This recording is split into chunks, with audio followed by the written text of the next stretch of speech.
సుభాష్ ఈశ్వరయ్య ఆత్మహత్యకు ప్రయత్నించిన 23 మందికి పునర్జన్మ కల్పించిందట. సరూర్ నగర్ కట్టపై హోంగార్డ్గా సేవలకు గుర్తింపు, రాష్ట్రపతి మెరిటోరియస్ సర్వీస్ మెడల్కు ఆయన ఎంపికైందట.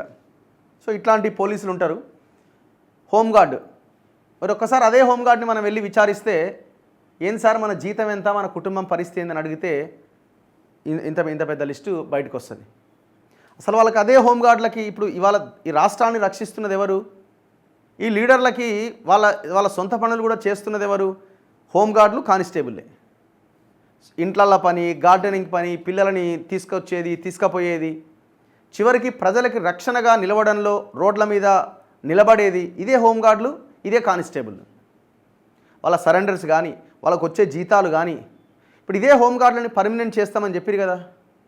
ఆ ప్రభుత్వం చెప్పింది, ఈ ప్రభుత్వం కూడా చెప్పింది. ఇంతవరకు వాళ్ళకి పర్మనెంట్ కాదు కదా, సరైనటువంటి సౌకర్యాలు కూడా వాళ్ళకి లేవు. 30 ఏళ్ళు 35 హోంగార్డ్ వ్యవస్థ స్టార్ట్ అయినప్పటి నుంచి వాళ్ళు హోంగార్డ్గానే ఉన్నాడు. కానిస్టేబుల్గా ఉద్యోగం స్టార్ట్ చేసిన వ్యక్తి దాదాపు 30 ఏళ్ళుగా కానిస్టేబుల్గానే ఉన్నాడు. కనీసం హెడ్ కానిస్టేబుల్ కూడా కాలేకపోయారు కొంతమంది. వీళ్ళకి అసలు ఫస్ట్ వీళ్ళకి భద్రత లేదు, హెల్త్ సెక్యూరిటీ లేదు, అండ్ ఉద్యోగ భద్రత కూడా వీళ్ళకి లేదు. ఎంతమంది ప్రాణాలు కాపాడింది చూడండి. మనిషిగా ఇతరుల కష్టాల్లో పాలు పంచుకోవాలి, అందుకే నా కళ్ళెదుట ఏ ప్రాణము పోకుండా చూస్తుంటా అంటారు మంత్రి ఈశ్వరయ్య. సరూర్ నగర్ చెరువు వద్ద పోలీస్ అవుట్పోస్ట్ ఇన్ఛార్జిగా 2020 నుంచి 2023 వరకు 3 సంవత్సరాలు విధులు నిర్వహించిన సమయంలో వివిధ కారణాలతో చెరువులోకి దూకి ఆత్మహత్యకు ప్రయత్నించిన 23 మందిని కాపాడిండట. బాధితులను కాపాడే క్రమంలో కొన్నిసార్లు ప్రాణాపాయం వరకు వెళ్ళొచ్చారు.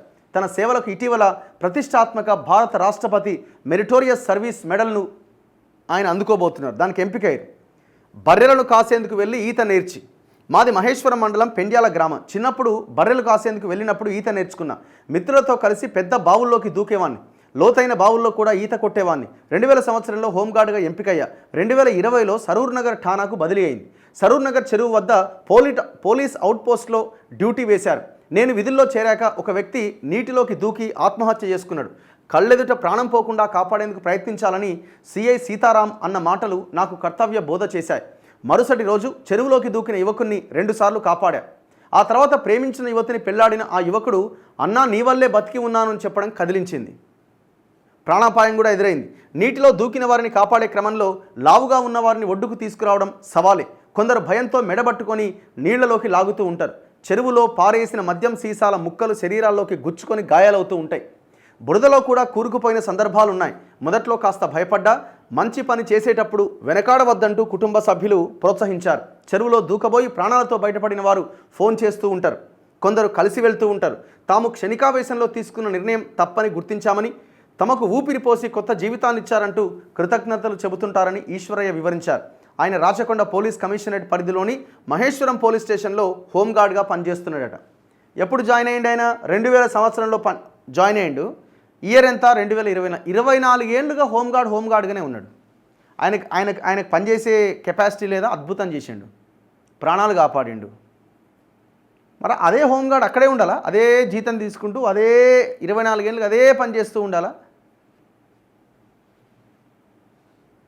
పని చేసేది వీళ్ళు, పైనున్నోళ్ళు వీళ్ళని వాడుకొని వాళ్ళ రాజకీయం వాళ్ళు చేసి ప్రమోషన్లు పొంది కరప్షన్ చేసి ఇంకా వాడు పైకి పోతూ ఉంటాడు. వీళ్ళు మాత్రం ఇక్కడే ఉన్నారు. ఇట్లాంటి ఈశ్వరయ్యలు ఎంతోమంది డిపార్ట్మెంట్లో